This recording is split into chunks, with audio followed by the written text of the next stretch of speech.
Welcome to the CBS Radio Mystery Theater Archives, the only YouTube channel which has the original classic episodes of the CBS Radio Mystery Theater in order with no ads. Thank you for listening, and now, enjoy the show.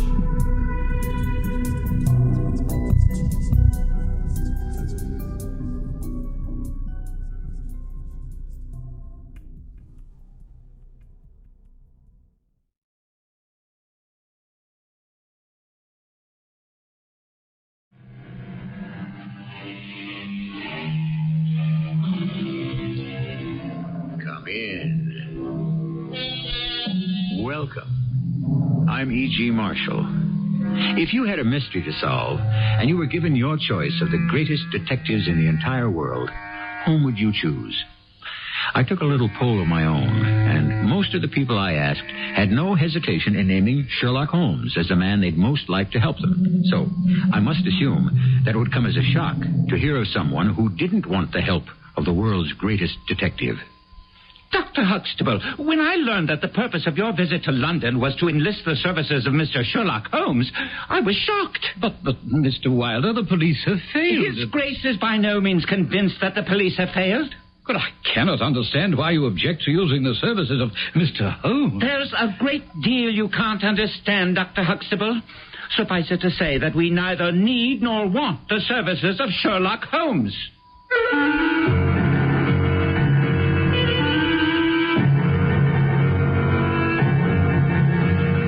Our mystery drama, The Vanishing Herd, was adapted especially for the Mystery Theater by Burnett from the A. Conan Doyle classic and stars John Beal. I'll be back shortly with Act One.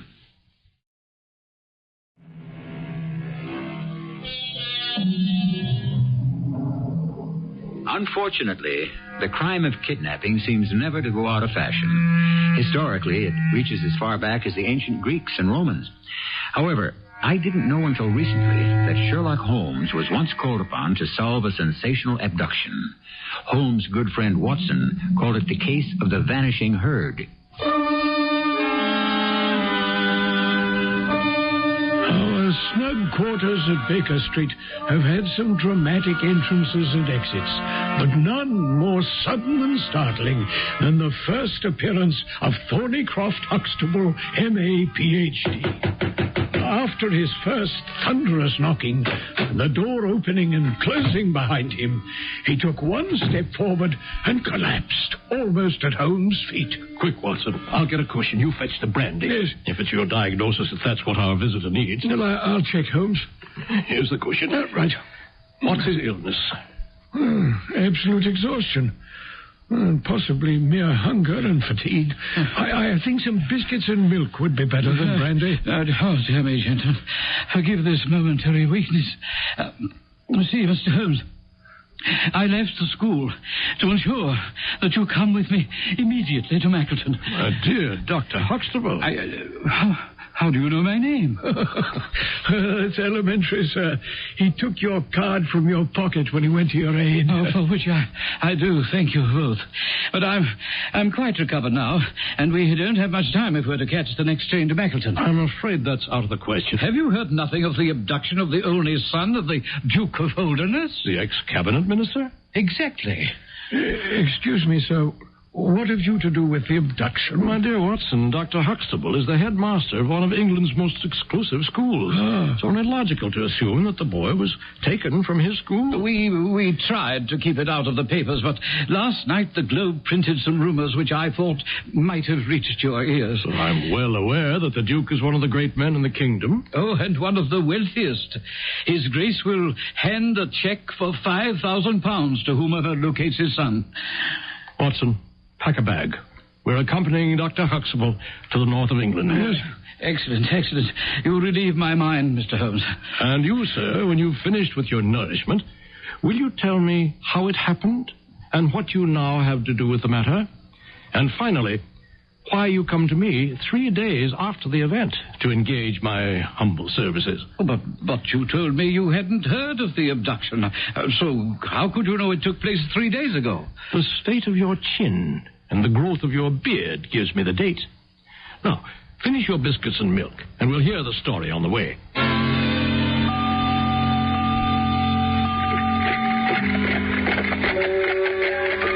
Mr. Holmes, you seem to be familiar with my school.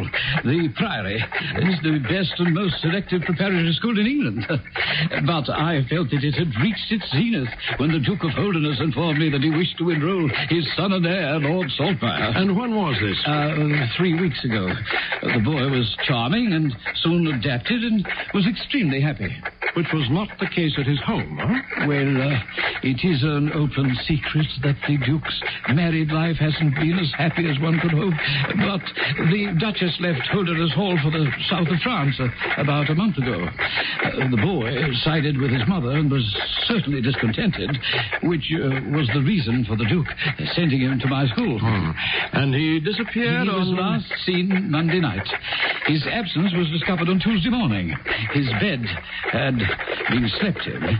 He dressed himself fully before going out, and his room was in perfect order. There was no sign of any struggle. You've been very remiss in not coming to me sooner. However, it can't be helped.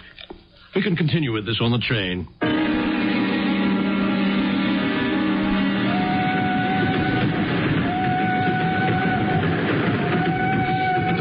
Can you hold out any hope at all, Mr. Holmes? I'm not sure I've told you everything, but is it enough? It's enough to raise some very curious questions, Dr. Huxtable. I agree, Holmes.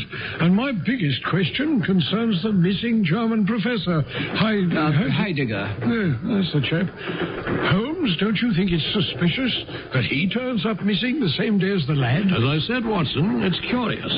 Dr. Huxtable has assured us that there was no contact between the boy and Professor Heidegger. Oh, none whatever.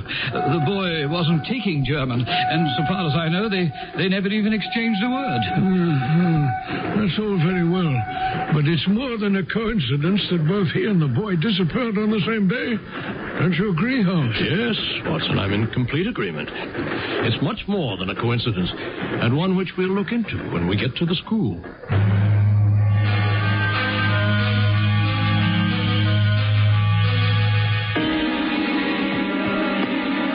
Gentlemen, the Duke and his secretary, Mr. Wilder, are in my study here at the school, and I should like you to meet them. Of course. Then follow me, please. Mr. Sherlock Holmes and Dr. Watson, His Grace the Duke of Holderness, and Mr. Wilder. I came this morning, Dr. Huxtable, too late to prevent your starting for London. Prevent me, Mr. Wilder, from starting? Precisely when I learned that the object of your visit was to invite Mr. Sherlock Holmes to undertake this case. His Grace is surprised, Dr. Huxtable, that you should take this step without consulting him. Oh, surely, Mr. Wilder, my seeking out Sherlock Holmes... You're well aware of how His Grace feels about notoriety, and that Mr. Holmes' reputation is worldwide. Well, I agree with Mr. Wilder that you... Dr. Huxtable would have done wisely to consult me. But since Mr. Holmes is already privy to what has occurred, it would be absurd not to avail ourselves of his services. Your Grace, at the moment I assume you have received no ransom note? No, sir. Excuse me for the reference, but it must be asked. Do you think the Duchess had anything to do with the matter? Why, I do not think so, no. One more question, Your Grace. I understand that you wrote to your son upon the day this incident occurred. No, I wrote the day before.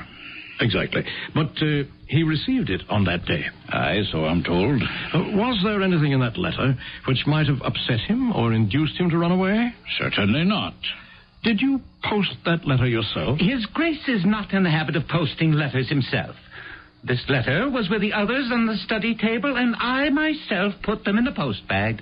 Thank you. How many letters did Your Grace write that day? 20 or 30.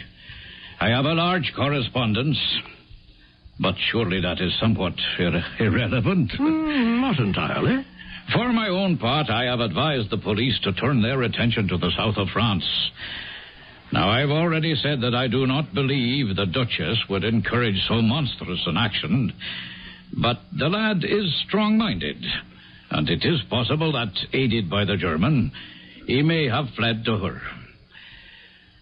And now, Dr. Huxtable, I think we will return to the hall. After the Duke and his secretary had left somewhat abruptly, Holmes and I were shown to our rooms, and shortly thereafter we met with Inspector Richardson of the local police on the lawn, underneath the windows of the missing Professor Heidegger. I've long been a great admirer of yours, Mr. Holmes. When I can, I try to fashion my methods after yours. Well, thank you, Inspector. I take that as a compliment. What do you make of our mystery here? Oh, no question but that the lad and the professor, this German, are connected. I agree. Oh, they went off together, I'm certain. I've been told that only the bicycle belonging to Professor Heidegger is missing. Ah, that's so. The boy had no bicycle. And it's quite certain that there's no other bicycle missing? Quite. I'm surprised that you haven't hit on the answer by now. The bicycle was a blind. They hid it somewhere and went off on foot. Excellent, my dear Inspector. But weren't there other bicycles in the shed where the professor kept his? Several. Wouldn't someone desiring you to believe that they'd ridden off have hidden 2 bicycles rather than 1? Oh, I suppose he would. But Holmes, you agreed with the inspector that the 2 were connected. And so they were, Watson, so they were. But how, Mr. Holmes, how? Well, it's only a theory, Inspector. You shall have to wait until I can prove it. But I'll give you a clue. The lad, young Lord Saltmeyer, went off fully dressed, correct? Correct. Let me call to your attention, Inspector, that the professor's rooms face the same way as the missing boys, and the professor went away only partly dressed, since your investigation showed that he'd left his shirt and socks on the floor. But, Mr. Holmes, what is that supposed to prove? I suggest you check out Professor Heidegger's eyesight. Holmes spent most of the evening poring over a large ordnance map of the neighborhood. This case grows upon me, Watson. Come over here like a good chap and look at this map. Now, here's the school. Now, you see this line? It's the only road past the school. Yes. It runs east and west. Very clear, Holmes. Well, we can take it further, my good fellow. By a happy chance, I have proven that no one passed along that road after midnight on Monday night. We have the word of a constable and an innkeeper. But can you be sure of this, Holmes? Definitely. The lady who runs the inn was up waiting for a doctor, and the constable never left his post at the crossroads. So, Watson, we can say the fugitives never used the road at all. But the bicycle? Quite so. I say they must have traversed the country to the north or south. Now, if they went south, they'd encounter a number of tilled fields with stone walls dividing them, which makes a bicycle impossible. But to the north is a great rolling moor intersected with paths. A cyclist doesn't need a road with the moon at the full. Come in. Oh, Dr. Huxtable. I say we have a clue at last. Thank heaven. Inspector Richardson found the boy's cap. Where? In the van of some gypsies who camped on the moor.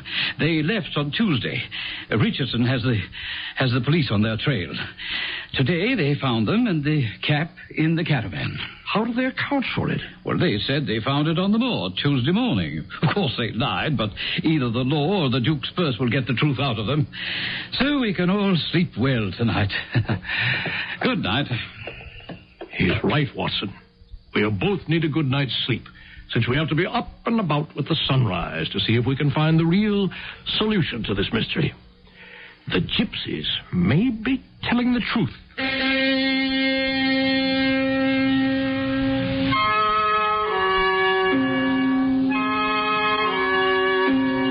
From time immemorial, gypsies have had a bad name. I've tried to do some research to discover whether or not it's deserved, but it's difficult to find any definite statistics, since the gypsy people are such fierce individualists. I think we'd best leave the answer to Sherlock Holmes and his encyclopedic knowledge when we return to Act 2 shortly.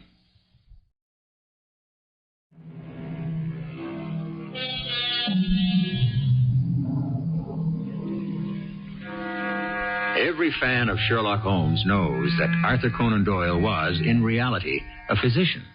They also know that he started out as a practicing doctor and only turned to writing to augment his income.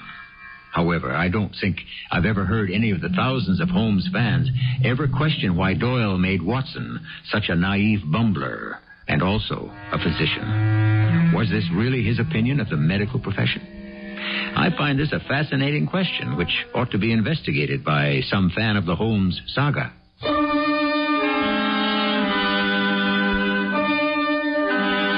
day was just breaking over the Priory School and the northern moors when Holmes was at my bedside, shaking me awake.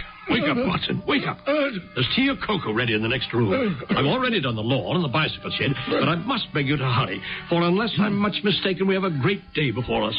I dressed hurriedly and joined Holmes, and we struck out on the Russet-Peaty Moor, intersected with 1,000 sheep paths. I say, Holmes, isn't it late for us to expect to find any traces of their passage since so much time has elapsed? Ordinarily, you would be right, Watson, but the map showed a watercourse across the moor. In some parts, it even widens into a morass. At that part, I expect to find some evidence to support my theory. Do you think the German professor was in league with the gypsies? Well, you may recall, Watson, that I asked you to think about the eyesight of this Professor Heidegger. What has that to do with anything? My dear chap, just look at the facts. The professor's window faces the same way as the Duke's sun. The professor was known as a night owl. In his room, his socks and shirt were found. Evidence that a man had dressed in haste. Now, Watson, I submit that Professor Heidegger was looking out his window on Monday night and saw the lad climb down the vine and slip away into the night. The good man immediately dressed hastily, threw on anything that came to hand, climbed down the ivy outside his window, got his bicycle, and rode after the lad to bring him back. By Jove, Holmes, that's amazing. Sheep. Nothing but sheep seems to have been here. Wait. Here are some tracks that aren't sheep. Not sheep, Watson, but not the marks we seek. These are cow tracks. See, we're not going to find anything. We're temporarily checked, I'll grant you. But there's another morass down yonder, and a narrow neck between... Hello? What have we here? You've hit it again, Holmes. We have it. Those are the tracks of a bicycle. A bicycle, certainly, but not the bicycle. I'm familiar with 42 different impressions left by tires. This was made by a Dunlop with a patch on the outer cover. Heidegger's tires were Palmer's, which leave longitudinal stripes. Huxtable was very positive on that point, that Heidegger used Palmer's. Well, this is the track of the boy, then, eh? It's possible, if we could prove that the young lad had a bicycle in his possession. But this we have totally failed to do. You see, of course, that this track was made by a rider going away from the school. And we shall follow it backwards before we go any farther. We lose the tracks when we come out on the hard ground. Holmes, I see the suggestion of a spring over there. Excellent, Watson. Let's see if we can pick up that track again over where the ground is damp. Here we are again. It's still moving toward the school. Oh, dash it. It's no use, Holmes. It disappears as soon as the ground gets hard, and the cow tracks cover it. It's useless to continue backwards. Let's return to the morass and see if we can't pick up some other clues. Is it possible, Holmes, that the professor changed tires deliberately in order to throw us off the scent? Watson, that's a truly brilliant idea. And a criminal who was capable of such a thought is a man with whom I'd be proud to do business. But I somehow doubt this is the case here. Come, Watson, back to our swamp, and let's hope for some luck. It was wearisome work systematically surveying the edge of the sodden section of the moor, and I confess I was beginning to doubt Holmes and his theory when I heard a cry of delight from him. The Palmer tire. He is here hiding us, sure enough. I congratulate you, Holmes. But I fear it won't lead very far. Why do you say that, Holmes? Oh, we shall see. Observe, Watson. Our rider is now undoubtedly forcing the pace. Look at this impression, where both tires are clear. See, that one is as deep as the other. Which means that the rider is throwing his weight onto the handlebar, as a man does when he's sprinting. By Jove, he's had a fall. Oh, here's a side slip. I think not, Watson.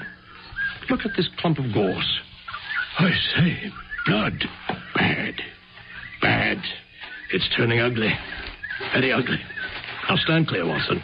Not an unnecessary footstep. What do I read here? He fell wounded. He stood up. He remounted. He proceeded. But there are no other tracks of any kind. There are tracks of cattle on this side path. Come, Watson. Let us push on. Our search wasn't a very long one. The tire tracks began to swerve erratically. A gleam of metal caught my eye among the thick gorse bushes. Out of them we dragged a bicycle, Palmer tired, one pedal bent, and the whole front of it horribly smeared with blood. I think we have our unfortunate professor, Watson. Right here. Give me a hand and tell me the cause of death. Yes. Well, I'm sure you didn't need me, Holmes, to tell you that the man died from a frightful blow on the head. He must have been an extraordinarily strong and courageous man to go on after receiving such an injury. Watson, we've progressed this morning. We've picked up several clues. But before we can proceed, we must separate the essential from the accidental. I'll be blessed if I know which is which. You do know. Now, let's go to the beginning. The lad was completely dressed. What do you deduce from that? Well, that he planned to leave and went off on his own free will. Capital, Watson. And now to our unfortunate German teacher. How did he leave? In haste. He saw something from his window, and by Jove, he must have seen the lad leaving. He went after him to try to bring him back. Exactly. But now we come to a critical part of my deductions. What's the natural way for a man to pursue a small boy? Well, to run after him, of course. Of course. But the German turns to his bicycle. Why, Watson? I simply have no idea. Because he saw that the boy had some swift means of escape. The other bicycle. The one with the patched Dunlop tire. Perhaps. It's most certainly a possibility, but let's continue. Our courageous German teacher meets his death 5 miles from the school. He's killed by a savage blow to the head, delivered by a vigorous arm. So, our young Lord Saltmeyer must have had a companion in his flight. My thought exactly. Yet, when we survey the ground around the scene of the tragedy, what do we find? A few cattle tracks, nothing more. So, another cyclist could have had nothing to do with the actual murder. Nor, indeed, can we find any human footmarks. Holmes, this is impossible. A wise remark. As I stated, it is impossible. Therefore, I must have gone wrong somewhere. Can you suggest any fallacy? The gypsies. Don't forget the gypsies. Are you suggesting that they have supernatural powers? They can use a caravan that doesn't leave tracks, and also their tribe leaves no footprints? Leave me at my wit's end. Not to worry, Watson. We've solved worse problems. We still have material. It's up to us to use it. And we've exhausted the Palmer, but let's see what the Dunlop with the patched cover has to offer us.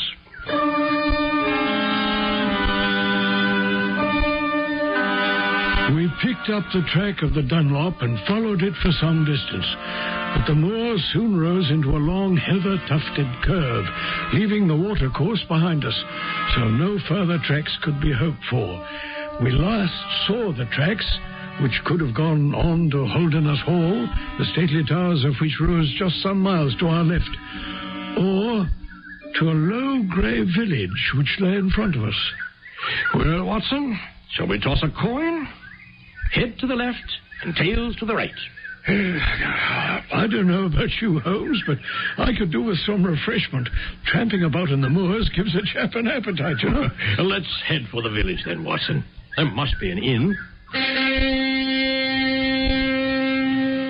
As we approached a somewhat squalid inn with the sign of a gamecock above the door, Holmes suddenly grasped my shoulder and groaned with pain. Oh, Watson. Yeah, my ankle. All right. Hop over to the landlord sitting in the doorway. Just help me. There. Thank you, Watson. And how are you, Mr. Reuben Hayes? Who are you, and how did you get my name so pat? It's printed on the board above your head. So it is. You're a sharp one, ain't you? I can read, if you consider that sharp. I don't suppose you have such a thing as a carriage in your stables? No, I have not. I can hardly put my foot to the ground. So don't put it to the ground. This is really rather an awkward fix. I don't know how I'm going to continue. Neither do I. And the matter is very important. I'd gladly offer you a sovereign for the use of a bicycle. A sovereign? Huh? Where do you want to go? To Holderness Hall. Parents of the Duke, I suppose. I know he'll be glad to see us. And how do you know that? Because we bring him news of his lost son. What? You're on his track, then? He's been heard of in Liverpool. They expect to get him any hour. I'll help you take the news to the hall. Thank you. But first we'll have some food. Then you can bring the bicycle round. I told you, man, I haven't got one. I'll let you have 2 horses as far as the hall. We'll talk about that after we've had something to eat. We were alone in the stone-flagged kitchen. To my astonishment, Holmes sprang up and walked to the window. Holmes, your ankle. A miraculous recovery, huh, Watson? That ankle was for the benefit of our gracious host, Reuben Hayes. Gracious is certainly not the word to describe that. Ugly. What are you looking for? The answer. It's out there somewhere, I know. It's something I've seen and missed. Something about tracks. By George. Of course. That must be it. Watson, old chap, I do believe I've found the answer.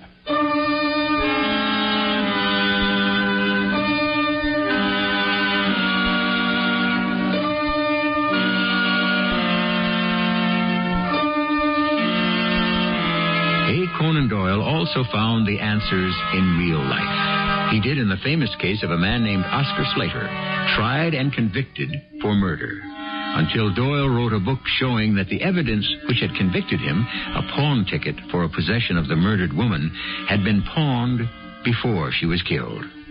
Slater was released from prison. I'll be back with the solution to our mystery shortly.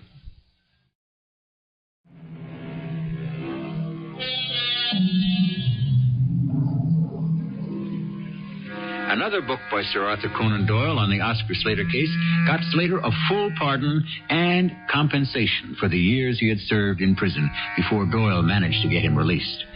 So when Doyle writes of Sherlock Holmes and his colleague Dr. Watson, he's not without qualifications on the logic of deduction. I stared at an excited Sherlock Holmes as he stood over me in the kitchen of that squalid hostelry in the north of England. Quickly, he rearranged the silverware on the table as he spoke, driving his point home. Watson, you remember seeing cow tracks today? Yes, Holmes, many times. Where? Everywhere. They were at the morass, on the path, and again where poor Heidegger met his death. Exactly.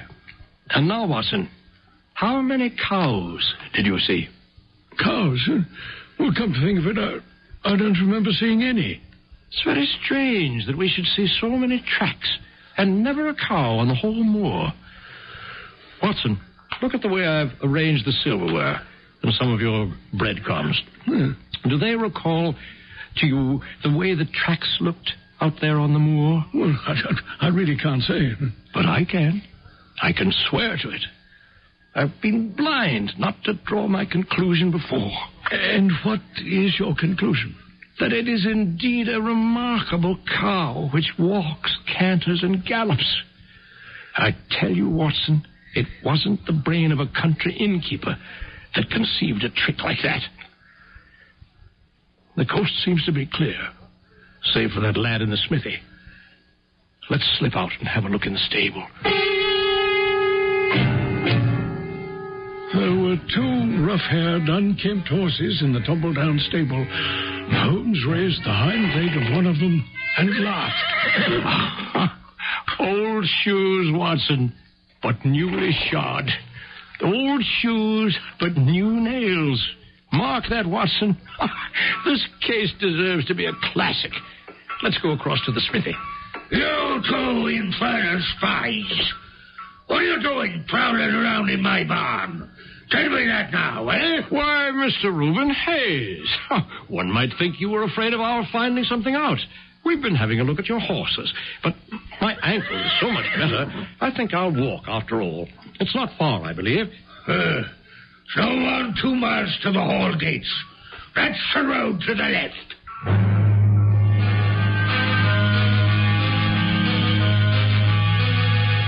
Holmes, I'm convinced that this Reuben Hayes knows all about it.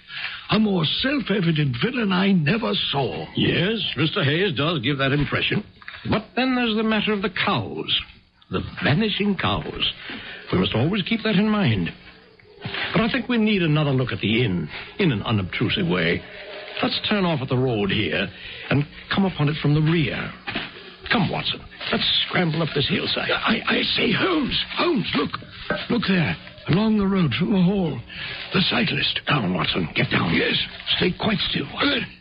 Let me take a look as he goes past. I can see through these bushes, Holmes. Why, it's the Duke's secretary, Mr. Wilder. So it is. And riding as if the hounds of hell were at his heels. Come, Watson. Let's see where he's headed and what he does. We scrambled from rock to rock, making our way to the top of the hill, to a point from which we commanded a view of the road and the inn. And by the time we reached this vantage point, Wilder had disappeared. But his bicycle was leaning against the wall near the front door of the inn. Suddenly, Holmes nudged me. Mr. James Wilder. There he is now, at the door. I see him, Holmes. I suggest we go down and have a closer look.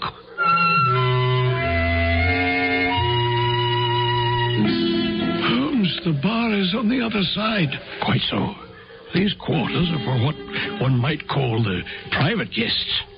Now, what in the world is Mr. James Wilder doing in this den at this hour of the night? And who is the companion who comes to meet him? I cannot say. At least I'd like a look at the tires on Wilder's bicycle.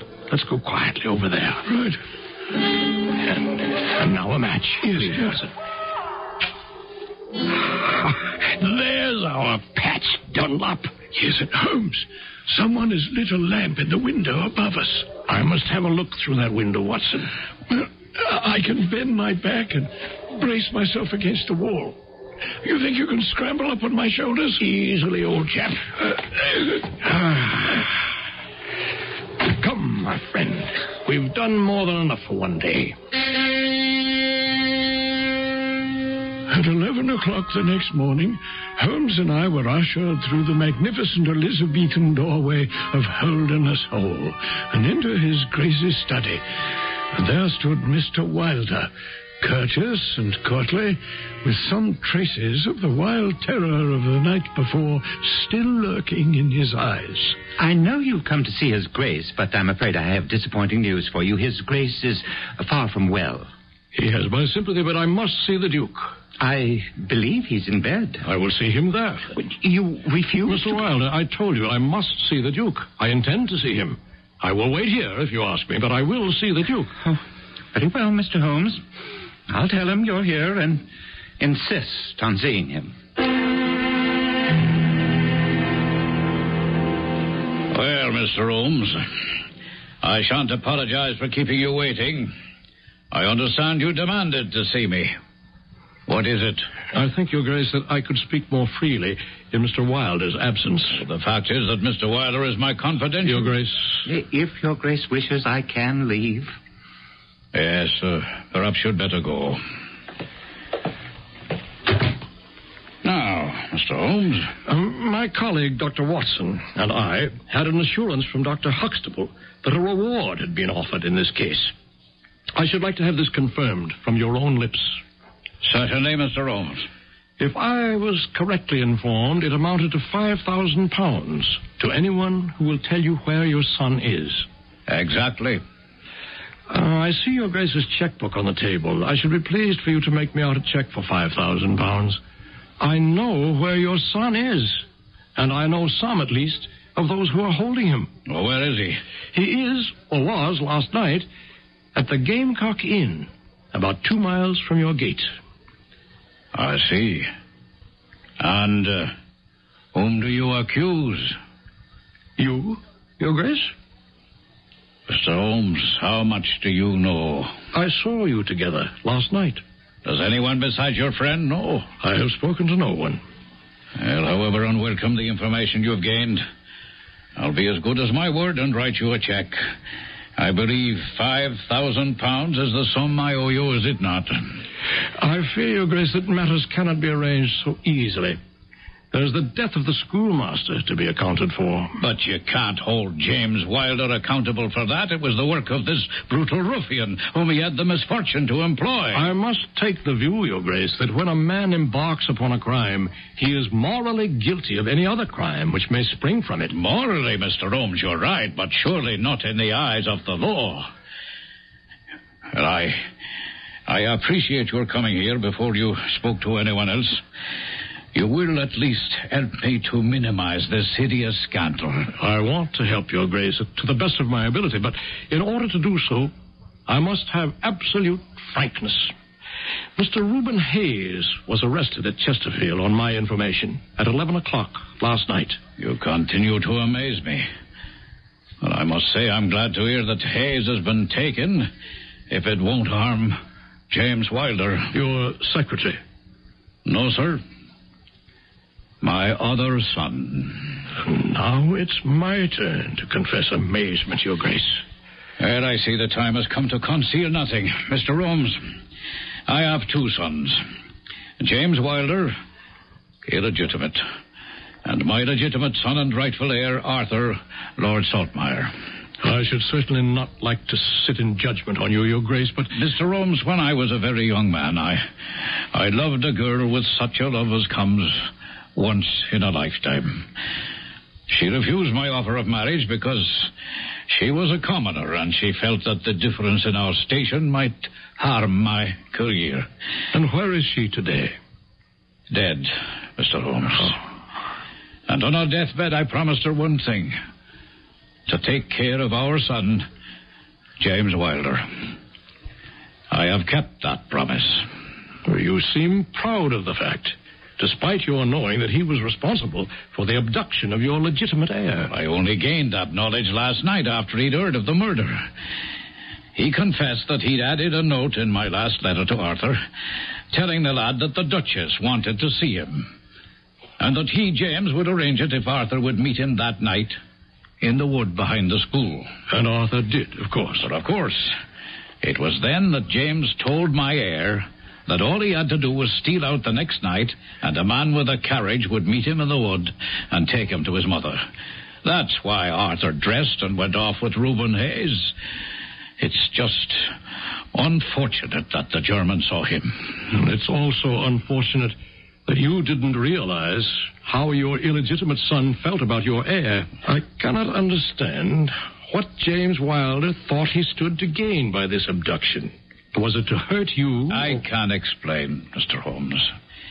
You see, James has always felt that it is in my power to break the entail. He also felt that as the eldest son, he should inherit my estate.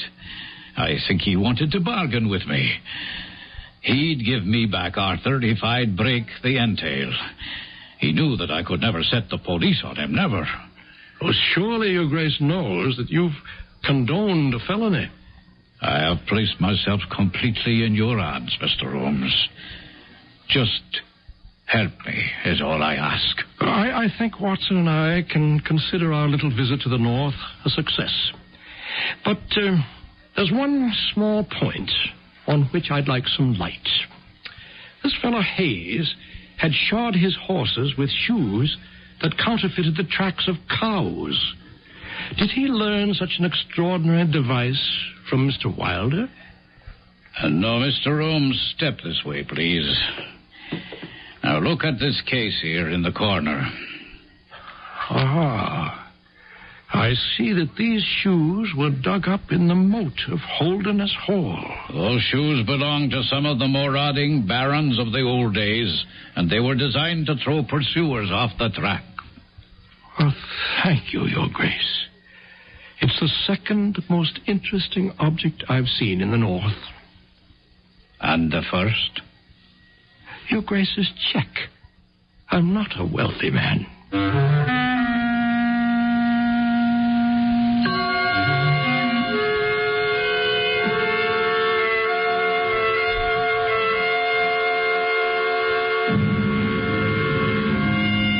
There's one facet of the story you just heard that amazes me, and that is, it's the only tale by Conan Doyle that shows Holmes with an interest in money. After thinking about it, I decided it was because Holmes didn't like the way the Duke treated his younger son and was punishing him for it. I'll be back shortly.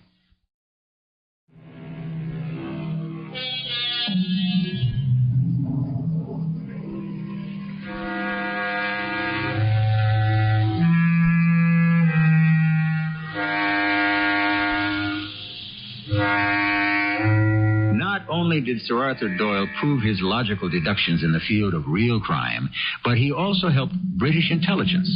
In World War I, he transmitted news to British POWs in Germany by sending what looked like ordinary books to them.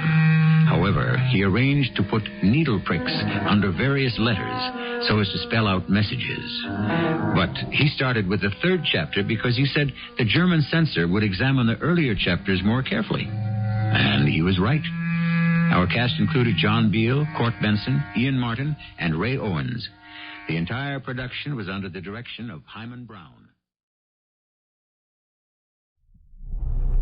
I hope you enjoyed this episode of CBS Radio Mystery Theater. If you've enjoyed this and want to hear more, please subscribe to this channel.